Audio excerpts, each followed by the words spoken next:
Hey everybody, welcome to Culinary Characters Unlocked. I'm David Page. On this episode, who would move to Texas to open a New York deli, now considered among the country's best? Well, Ziggy Gruber of Kenny and Ziggy's in Houston, of course.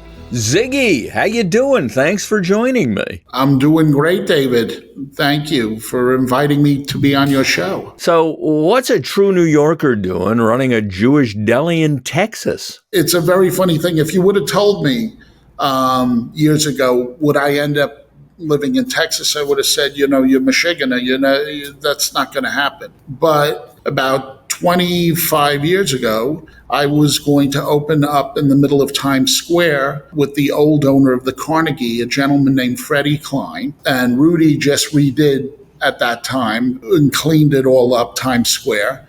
But the rents went ridiculous. And we got a phone call from a gentleman named Lenny Friedman who had a son named Kenny. And Kenny wanted to go into the restaurant business.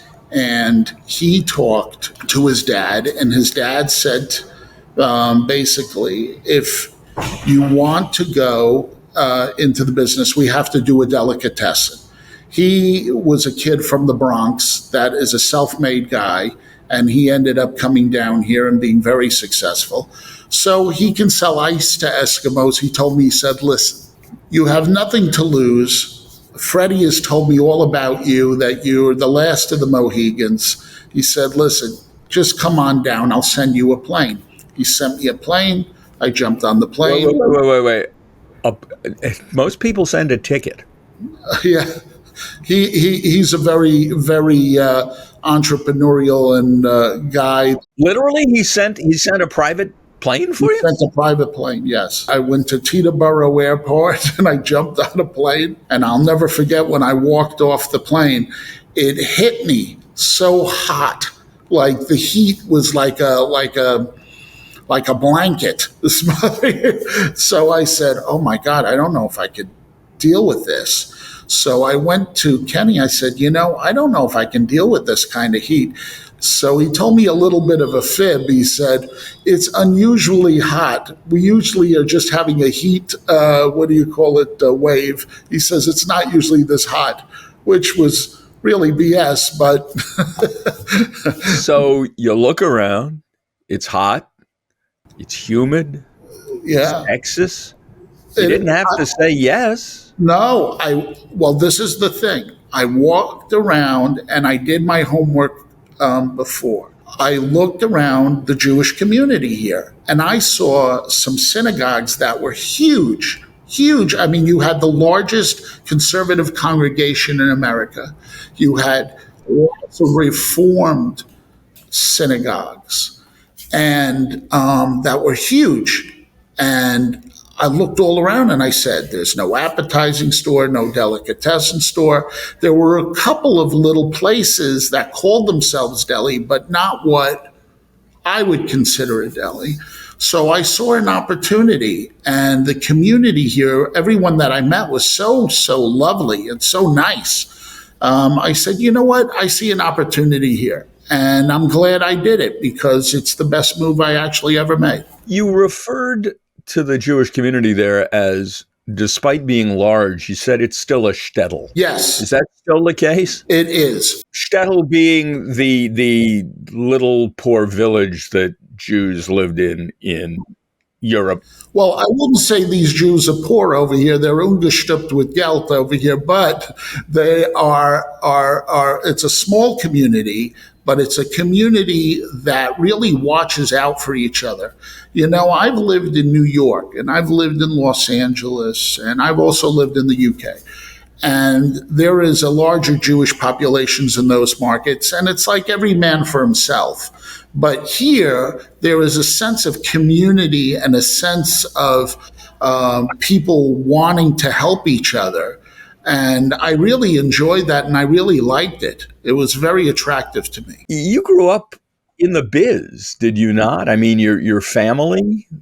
Tell me that story. I'm third generation in the delicatessen restaurant business. My grandfather, who came from Hungary, had the first delicatessen on Broadway, called the Rialto. It was between 48th and 49th. It was right next to the Brill Building, which was a famous building where all Tin Pan Alley used to write all the shows and everything else like that. So a lot of people of that time that were in that business frequented that store. And from there, they opened up and acquired some other delicatessens. One was Burgers on 47th Street that they opened. They had the Griddle on 14th and Union Square. They had Gitlit's uptown, Wally's downtown. It's interesting. So much of Jewish culinary culture became pretty quickly New York culinary culture. Bagels, for example. The deli, I mean, initially it was a German institution. Correct. Then Jewish delis started. Then pretty quickly, delis were for everybody. Yeah, I mean, look, the Jewish deli as we know it today is not an Eastern European invention. It is an American invention. There were not delicatessens in Eastern Europe. I would say because of the influx of the early 1900s of a lot of Jewish immigrants that happened to be male at the time, and they left their kids and their wives in the other country so that they could work a little bit and make money so they could bring them over, they needed a place to eat.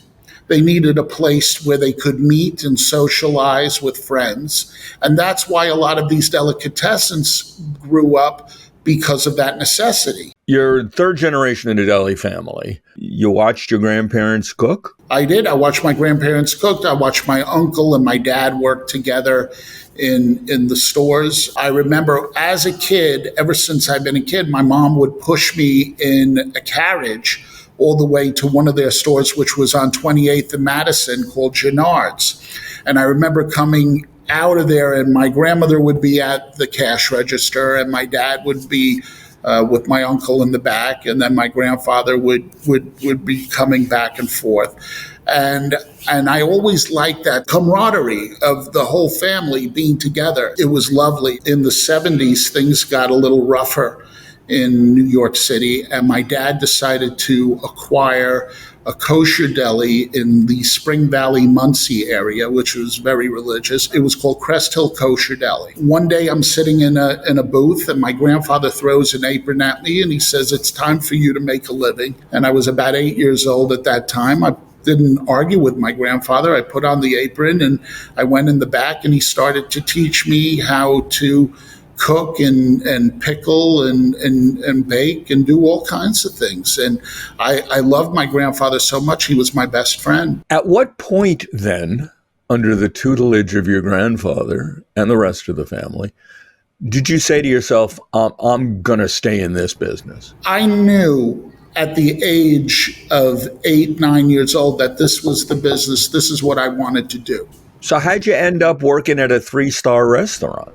Well, that's a very interesting story. When I was 15, my grandfather passed away. And like I said, he was my best friend, and I took it very, very badly. And I wasn't an academic scholar. So I was going to go with a cousin of mine, and we were going to open up a small little takeout delicatessen restaurant at 16. And I had enough money saved up from the whole time, because my grandfather always told me, never blow your money, sock it away. And he would also teach me how to invest in the stock market. So I did pretty well with that.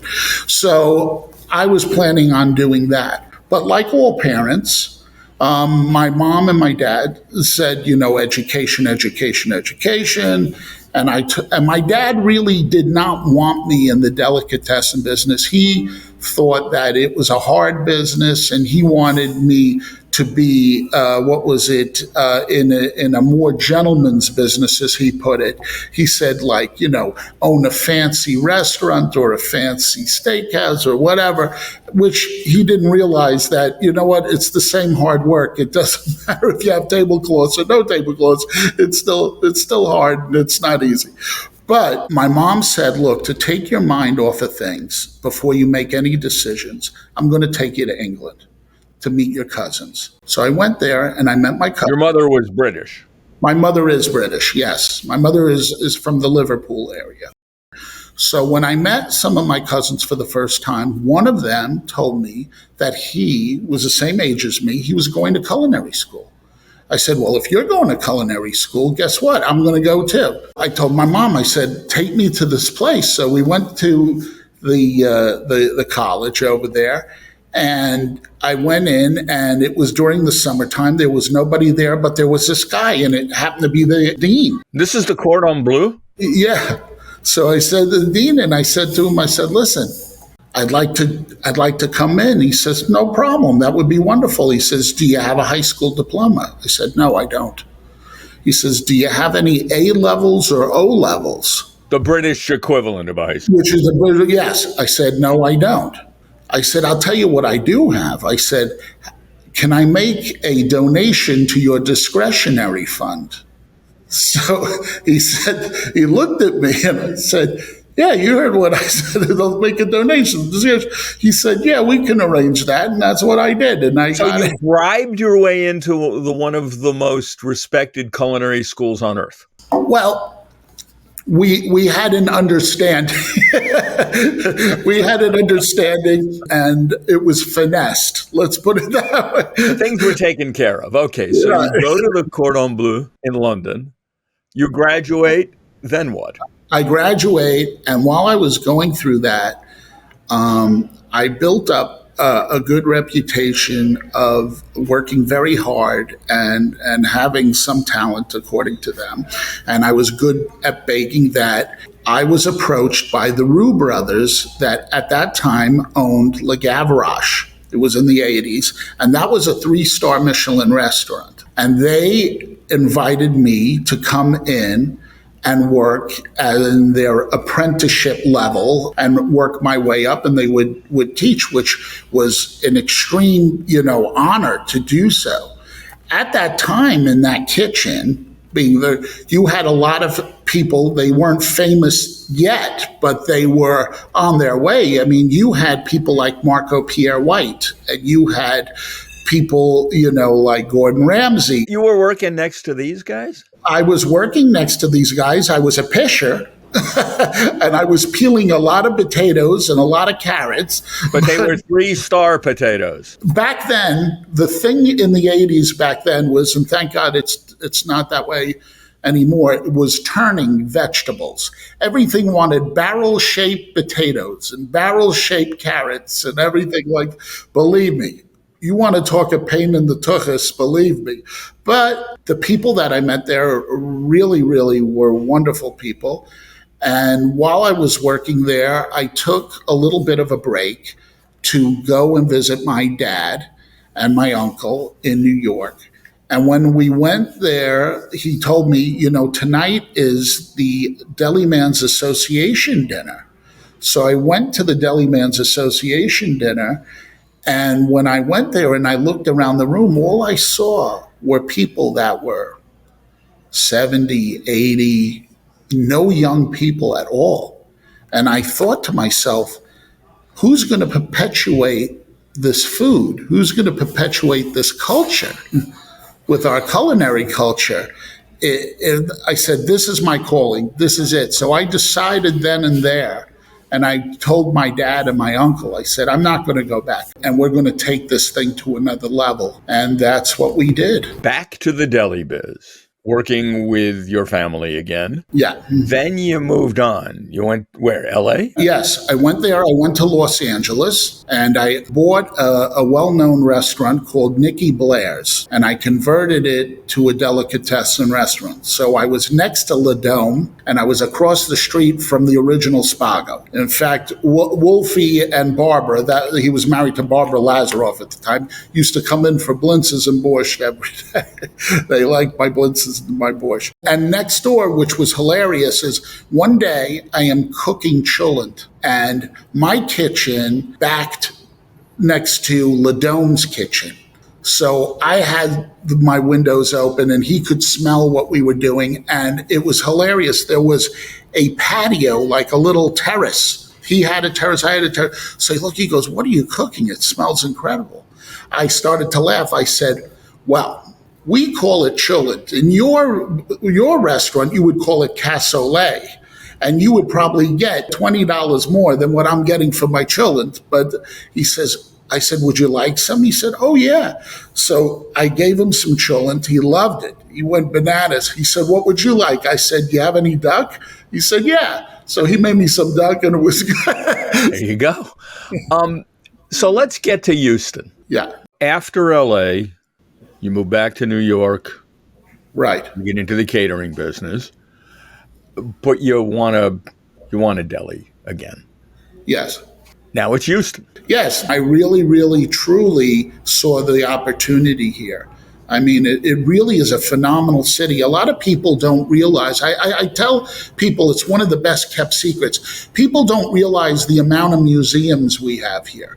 We have more theater seats than anyone outside of New York. There's a lot of great action here, as well as the culinary scene here in Houston has to be in the top 3. We are very diversified here. We have the second largest Asian population in all of the country. And you have every kind of Chinese type of restaurant, every kind of Malaysian and Thai and Vietnamese. It's tremendous. So with that and our barbecue and our like Hugo Ortiz with his Mexican, like authentic Mexican cuisine, we really are very diversified in the culinary scene. And I am glad to be part of that because I'm the one that brought the real Jewish delicatessen, the real Hamish dishes that a lot of delis don't do anymore. Like what? Like stuffed breast of veal. And we do, the kashavanishkis. Got to define that. Okay, so kashavanishkis is bucked wheat, which has been steamed. And it's with bow tie noodles. And we saute a lot of caramelized onions.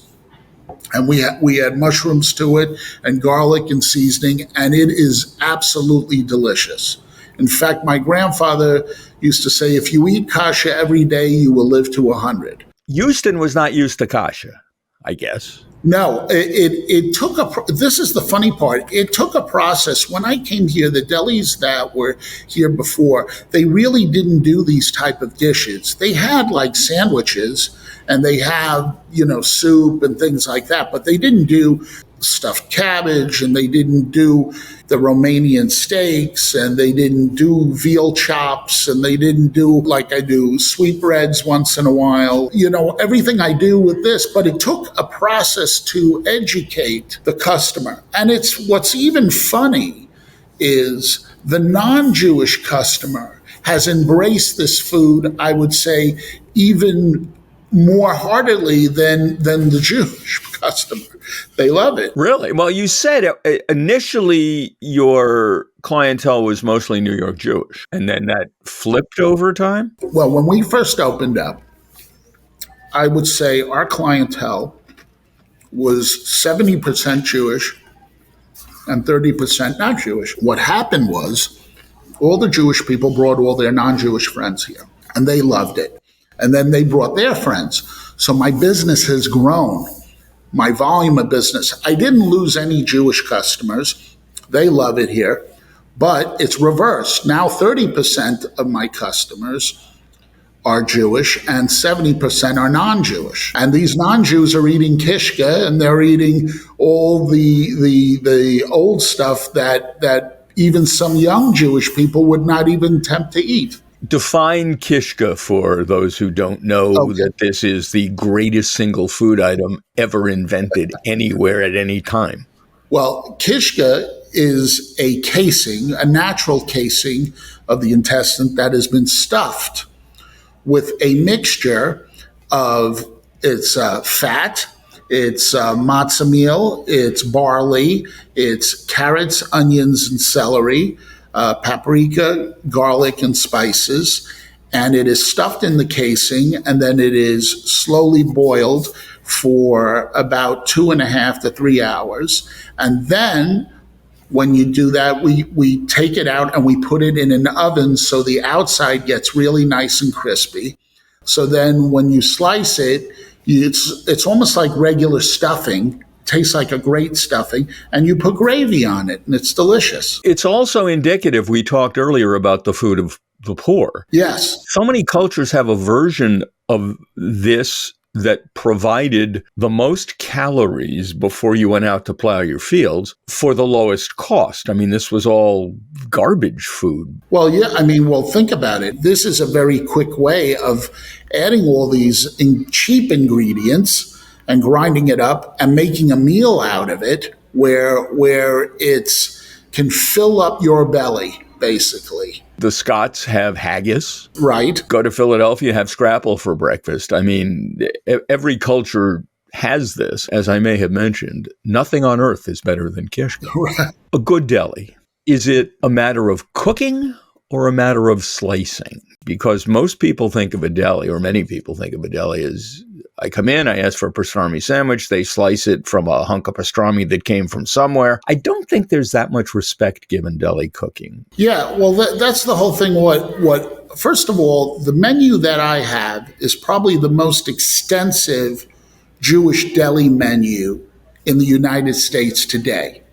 Now, a lot of delicatessens had my type of menu, but as things have gotten, and there's been a lot of delis that have closed up, and even some of the newer ones that have opened up, they only do like the best of. I got like 400 items on my menu. People don't have that today. They probably have maybe 20 or 30 items on a menu.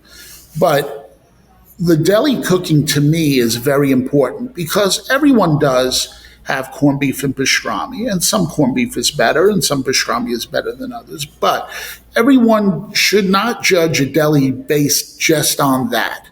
To base a deli to me is go and taste the matzo ball soup and the kreplach first. Kreplach being a fried form of dumpling. Right. Filled. Well, it can be boiled or fried if you have it in the soup. You can have that. Have a good mushroom barley soup or the soup of the day, because that's very important. Or try the different I make 7 different types of kugels, especially during the holidays. Kugel being a noodle pudding for anyone. Yeah, I have sweet ones, I have savory ones, all different types. And by the way, that's at the heart of many Jewish family arguments. My family background, the kugel is sweet. My wife's family background, the kugel is savory. Never the twain shall meet. Right. Well, look, we have both, and a lot of families, especially during the holidays, they order both to make everybody happy. Did you have to modify your offerings based on the fact that Houston is not traditionally a Jewish town? Did you have to educate the public? I had to educate the public, but I didn't. I told the whole thing to Lenny Friedman when we made the deal. I said, I am not going to water myself down. I will cook the way that I usually do it. Either we're going to be a big success or we're going to, go down burning. But everyone really embraced all of the foods that we did because they never had anything like that. And that's the one unique thing about Houston is it's a town of foodies. They like to try new dishes and they like to try new things. The only thing is it has to be good and tasty, like anything. Good food is good food, period. It doesn't matter what culture you're doing. Yeah, but a good pastrami on rye with hot mustard is great food. Yes, well, that's very sensual, as they say. You do have items on the menu that are, shall we say, not traditional Jewish deli items. You have something called schmutzy fries with Parmesan cheese. I never got that at my grandfather's house. No. So naturally, you have to evolve. If I would stay with everything cooking really traditional shtetl type cooking, where you're just doing that, eventually you're not going to entice some of the younger people. So everything on my menu has kind of a Yiddish twist, be it comical or not comical or whatever. But a lot of the young people today, they like certain things. So what did we do? The schmutzy fries. Everyone likes pastrami and everyone likes their French fries. So I saw somebody do something like they called it garbage fry or whatever. I said, I bet you the kids would like that. And it helps me get rid of the ends of pastrami. So I give it a gehacked and chop it up.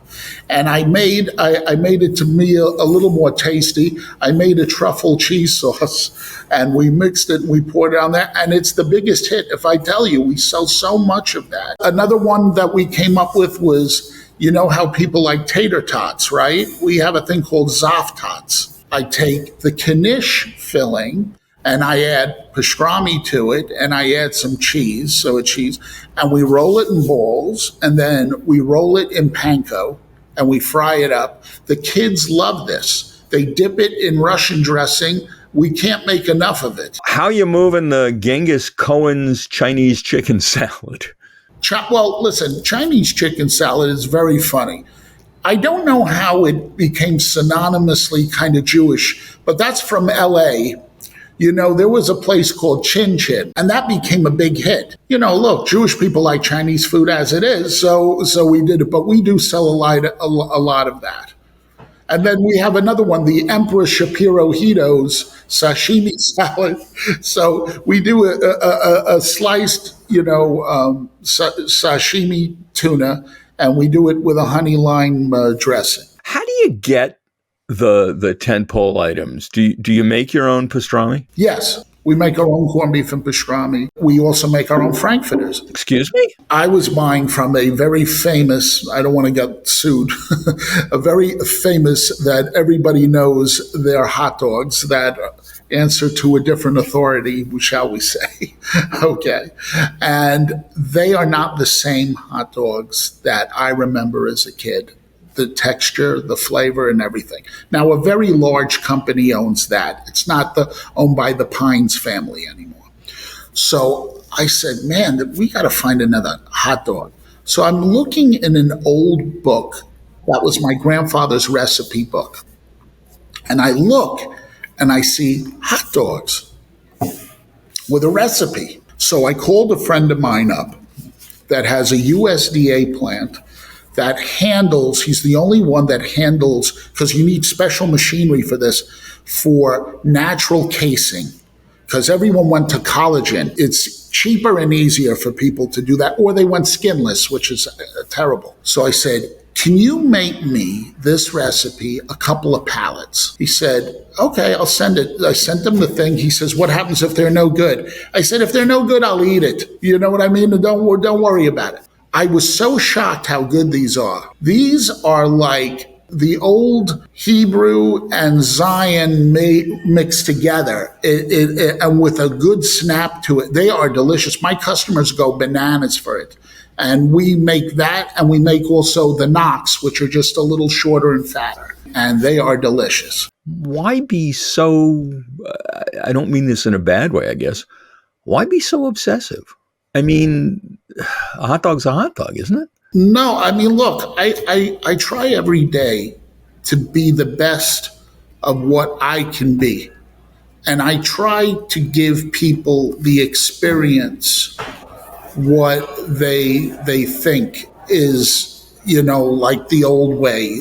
I get a lot of older people here, and when they eat my food, they just smile and they're like, oh, this reminds me of my grandmother did this, or this reminds me when I used to get like a hot dog, like in the old days, like I'm from Brooklyn. I used to go in Coney Island, to get this. That's what I try. I'm trying to be unique. I'm also trying to continue this culture, culinary. It's a labor of love for me. It's not about, just dollars and cents. I mean, a lot of people are about dollars and cents, But that's not what drives me. What drives me is to truly making the best product. I mean, people, I joke around, I say, people make Aliyah over here.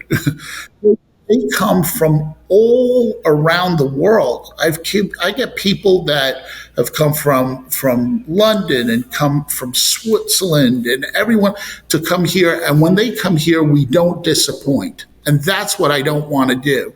You can go into some great delis, but they're limited. They're limited because they're only famous for maybe a sandwich or a frankfurter or a what. you know. But the one thing here is, I tell you, whatever you put in your mouth, if you put in my corned beef and pastrami, you will say, God, this is unbelievable.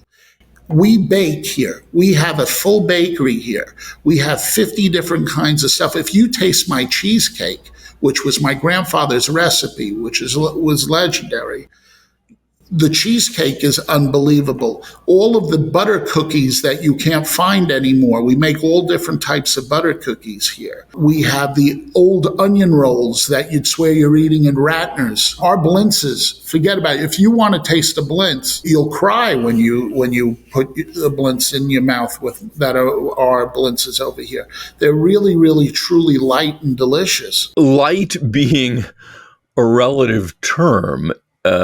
Traditionally, deli food is not the healthiest. Are you seeing potential customers say no, thank you? No, I have modified a lot of my recipes. You would eat old Yiddish food and it would be like a stain, like a stone in your boyach, in your belly.